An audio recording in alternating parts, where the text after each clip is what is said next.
एक दिन पहले यानी कि मंगलवार को यूक्रेन के सैनिक रूस की सेना पर कहर बनकर टूटे। यूक्रेन ने यह दावा किया है कि उसने जंग शुरू होने के बाद एक दिन में रूस को सबसे बड़ी चोट पहुंचाई है। यूक्रेन का यह दावा है कि उसने रूस के 1030 सैनिकों को एक ही दिन में ढेर कर दिया। हालांकि यूक्रेन के इस दावे पर रूस की तरफ से अभी तक कोई प्रतिक्रिया सामने नहीं आई है।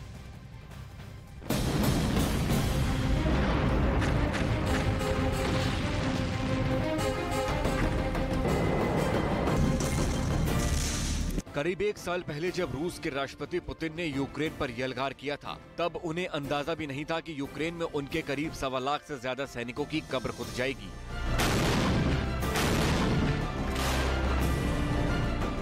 हालांकि यूक्रेन की ओर से जारी किए जा रहे जंग की डेली रिपोर्ट्स को रूस खारिज करता आया है, लेकिन डिफेंस एक्सपर्ट्स बता रहे हैं कि यूक्रेन की रिपोर्ट्स अगर झूठ की बुनियाद पर होती तो जंग के मैदान में तस्वीर कुछ और ही होती।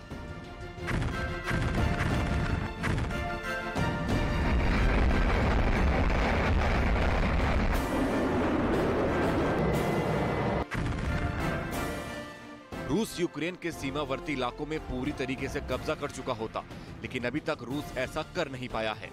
उसे यूक्रेन से भारी चुनौती मिल रही है।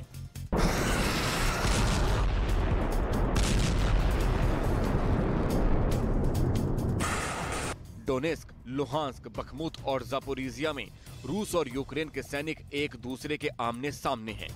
यूक्रेन ने दावा किया है कि वो रोजाना 500 से ज्यादा रूसी सैनिकों को या तो मार रहा है या बुरी तरीके से घायल कर रहा है।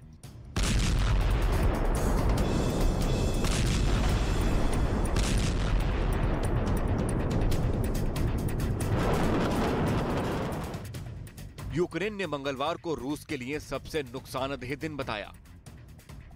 यूक्रेन ने दावा किया है कि मंगलवार को रूस के 1030 सैनिक मार दिए गए। यह आंकड़ा जंग शुरू होने के बाद से अब तक का सबसे बड़ा आंकड़ा है, यानी जंग शुरू होने के करीब एक साल में पहली बार एक ही साथ रूस के 1000 से ज्यादा सैनिकों की मौत हो गई।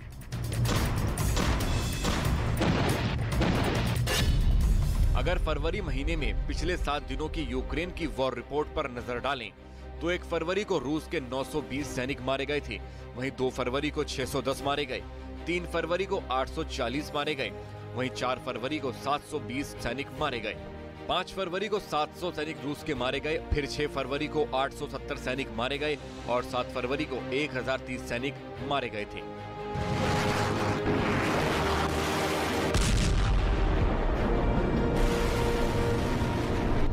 यही नहीं, अब युद्ध में जब टैंकों पर यूक्रेन ने फोकस किया, तब तक रूस के हजारों टैंकों को यूक्रेन के सैनिक कबाड़ बना चुके हैं। यूक्रेन का दावा है कि उसने अब तक रूस के 6443 टैंकों को तबाह कर दिया है। इसके अलावा 7 फरवरी को यूक्रेन ने रूस के 28 टैंक बर्बाद कर दिए।